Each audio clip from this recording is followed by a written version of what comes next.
Bonjour, je suis Donald Boulumeke d'Afirika Siwaju. Aujourd'hui, nous allons entrer dans un sujet assez complexe, un sujet qui plonge beaucoup de personnes dans la tourmente, celui de la Bible. Est-ce qu'elle est la parole de Dieu ou pas? Et nous allons prendre aujourd'hui le sujet d'Adam et Ève et du serpent qui est présenté par la Bible comme si Ève, en fait, à travers elle est entré le péché dans le monde. Et pour cela, Dieu avait déjà planifié sauver le peuple en envoyant après une personne pour pouvoir se sacrifier et ainsi de suite. Vous verrez vraiment, je vais vous montrer que c'est une histoire totalement mensongère et qui a été écrite à dessein.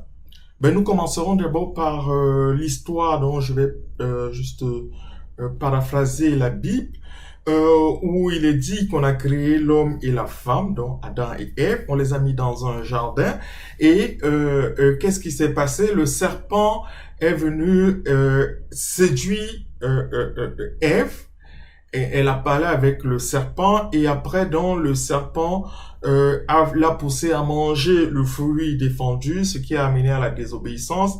Elle a vu que l'arbre était bon à manger, elle en a mangé et elle a donné à son mari qui en a mangé.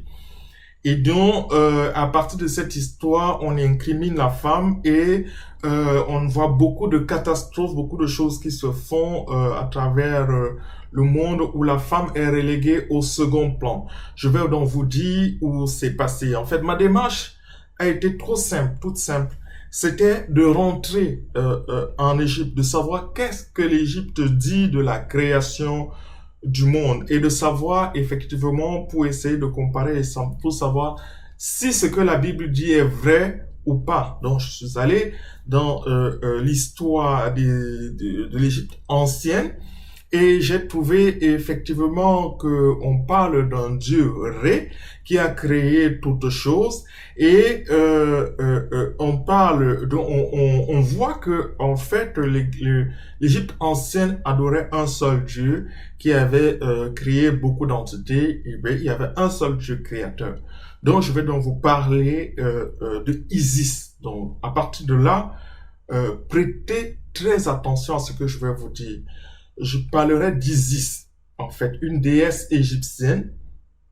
Et il faut, ce que je veux déjà que vous compreniez, c'est que les Égyptiens avaient une manière de communiquer, donc de transmettre la connaissance de génération en génération, dépendamment de à quel niveau vous vous trouvez. Donc, si vous êtes petit, on vous faisait des contes, mais pratiquement c'est la même histoire qui était racontée, mais on faisait intervenir des personnages et autres. Et si vous êtes à un niveau plus avancé, on entre un peu plus en avant en vous disant, ben voilà, Dieu Ré, c'est comme ceci, c'est comme ceci. Si vous allez vous êtes astronaute, vous avez une histoire, la même histoire, mais racontée à plusieurs niveaux. Donc, on va prendre l'histoire de la ruse d'Isis et vous allez comprendre à partir de là qu'en fait, dans cette histoire, qu'est-ce qu'il faudra retenir, c'est que Dieu a créé toutes choses, même les esprits, mais c'est Isis qui a créé le serpent, l'animal le plus rusé. Donc, voilà.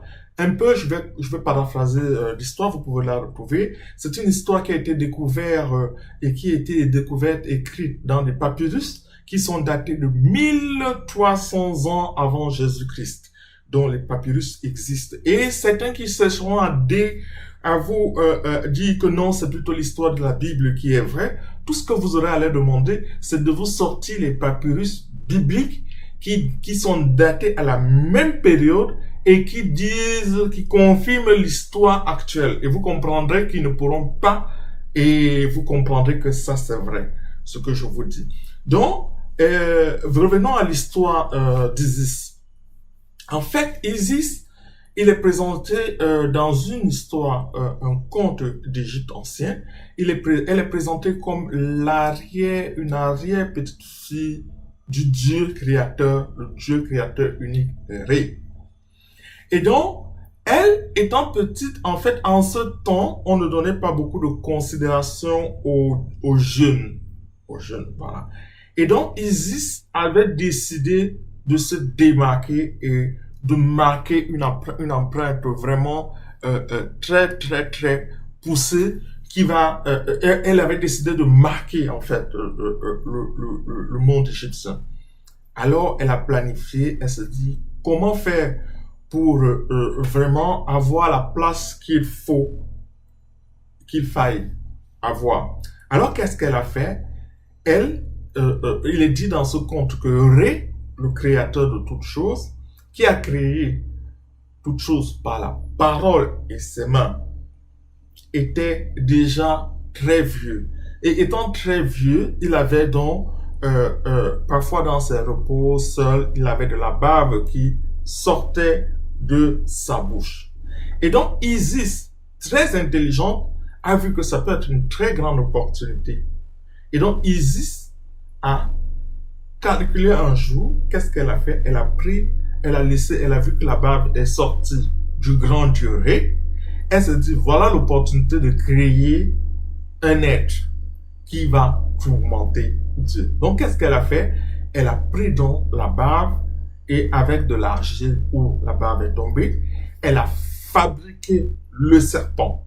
C'est pour ça que vous verrez que le serpent, c'est la marque d'Isis. Elle a fabriqué un serpent d'à peu près 1 mètre. Et elle allait le mettre dans un carrefour. Parce que Ré parcourait le pays d'Égypte et autres. Comme on dit, la Bible parcourt, Dieu parcourait le pays, tout le jardin d'Éden. Donc, Ré parcourait le pays d'Égypte. Elle a donc conçu à partir de la bave du grand Dieu créateur, que les Égyptiens appelaient Ré, les anciens Égyptiens. Et donc, elle a mis au carrefour. Et qu'est-ce qui s'est passé? Le serpent a mordu dans le talon de Dieu. Vous voyez? Et donc, après avoir mordu le talon de Dieu, le vénin a donc envahi le dieu Ré.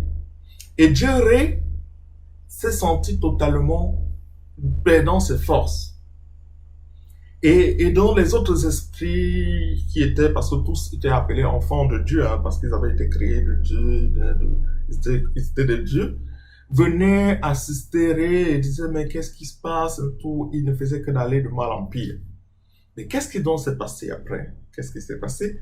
C'est que Isis est venue auprès de son arrière-grand-père et elle dit, grand-père, Dieu, qu'est-ce qui ne va pas? Donc, Dieu dit à toute l'assemblée que, en fait, il a été mordu par un animal que lui, Dieu, n'a pas créé. Donc, il reconnaît que c'est un animal que lui, Dieu, n'a pas créé. Alors, Isis lui dit, dis-moi quel est ton nom caché. Alors, Ré se dit, ben, si je dis quel est mon nom caché, Isis peut utiliser certainement pour avoir le dessus sur les autres esprits. Alors, le dieu Ré commence à lui dire tous les noms dont on l'appelle. Donc, je suis le Dieu créateur de toutes choses, celui qui a créé le jour et la nuit, l'inventeur de la nuit. Lui, c'est tout un ensemble de noms. Et donc, qu'est-ce qui se passe? Isis te dit, mais non, tu ne m'as pas dit tout, tu ne m'as pas dit ton véritable nom, le nom qui est à l'intérieur de toi, qui est caché à l'intérieur de toi. Or, Dieu Ré lui passait son temps à perdre beaucoup de force. Qu'est-ce qui s'est passé? Il a regardé sa petite fille et il a vu que sa petite fille n'était pas méchante et il a appelé sa petite fille et il a dit le nom à l'oreille. Il a murmuré son nom, son véritable nom, son nom écrit à l'intérieur de lui à Isis. Et donc, Isis est devenu, comment on peut dire, dépositaire du véritable, du vrai nom de Dieu. Alors, Isis a dit, sors du Dieu poison et coule sur le sol qui t'abordera. Par le nom véritable de Ré, je te chasse, qu'il revive le vénérable. Et alors, c'est alors que Ré a repris les forces et tout instantanément, tout est entré dans l'ordre. Et alors, Isis est donc devenue dépositaire du nom de Ré. Elle était désormais la superbe guérisseuse, celle qui détenait les pouvoirs sur les maladies. C'est pour ça que l'Égypte ancienne, à partir de ce moment, les hommes et les femmes du pays d'Égypte imploraient le plus volontiers Isis pour les délivrer du mal qui les menaçait. Donc, si vous regardez bien, c'est pour ça que vous voyez tout et pratiquement tous les pharaons d'Égypte ont le serpent sur leur couronne parce que c'est le symbole d'Isis. Alors, c'est après que Ré a dit que je pense qu'il est bien maintenant de laisser aux dieux jeunes de régner sur la terre et il est parti au ciel. Ça, c'est le conte raconté selon les Égyptiens pour les petits enfants. Donc, certainement pour commencer à les initier. Alors, que veut dire cette histoire en réalité? Cette histoire veut juste vous montrer qu'en fait, le Romain, dans la quête de recherche d'une spiritualité, il fallait combattre la spiritualité africaine qui était incarnée par le matriarcat tournant tout autour d'Isis. Parce que si vous allez chercher, vous allez voir, c'est Isis pratiquement tout tournait autour d'Isis parce qu'elle était dépositaire du vrai nom de Dieu. Non seulement ça, elle était celle qui a favorisé la résurrection d'Osiris. Et elle était une pièce maîtresse. Donc, les Romains, qu'est-ce qu'ils ont fait? Ils ont écrit une autre histoire, disant que Dieu a créé toutes choses, y compris le serpent était le plus rusé. Vous voyez comment ils ont transformé dans l'histoire. Pour incriminer la femme, parce que eux, ils étaient plutôt dans le patriarcat. Donc, en fait, la femme n'est rien, elle est reléguée au second plan. Pourtant, dans le monde égyptien, la femme était plutôt source de vie. Donc, ils ont relégué donc la femme au second plan en disant que c'est par elle que le péché est entré dans le monde et c'est donc elle qui a été la destructrice des valeurs du monde en réalité. Donc, vous voyez, vraiment, c'est assez déplorable que nous soyons arrivés. Moi, je demande vraiment pardon aux femmes pour toutes les discussions et toutes les choses qui ont fait que je les relègue généralement au second plan. C'est une vraie catastrophe. Ça veut dire que la Bible a pris une histoire, l'a transformée et nous voyons ce que certaines femmes se disent jusqu'aujourd'hui. Or, la femme fait partie de Dieu. La preuve Isis. Donc, je vous invite à reméditer. Vous pouvez le lire, hein, vous avez ces histoires, elles sont là. Vous pouvez commander les 11 contes de l'Égypte ancienne. Vous verrez cette histoire, elle est là. Moi, j'ai juste paraphrasé. Vous la lirez dans son entièreté et vous comprendrez mieux cela. Vous pouvez les commander sur Amazon et autres. Donc, moralité de l'histoire, Adam et Ève, ça n'a pas existé. D'un, de deux, cette histoire a été fabriquée pour combattre la spiritualité égyptienne qui était incarnée par la déesse Isis. Donc, voilà. Je vous remercie pour votre attention. Pour tous ceux qui voudraient que je continue à donner beaucoup d'autres histoires et des contradictions que la Bible, des histoires mensongères qui ont été faites, fabriquées, vous pouvez soutenir l'association Africa Siwadio. Et pour tous ceux qui contestent, veuillez donner vos preuves, vos contestations. Si vous dites que c'est la version de la Bible qui est vraie, sortez donc la Bible datée en cette période qui montre, qui parle au contraire.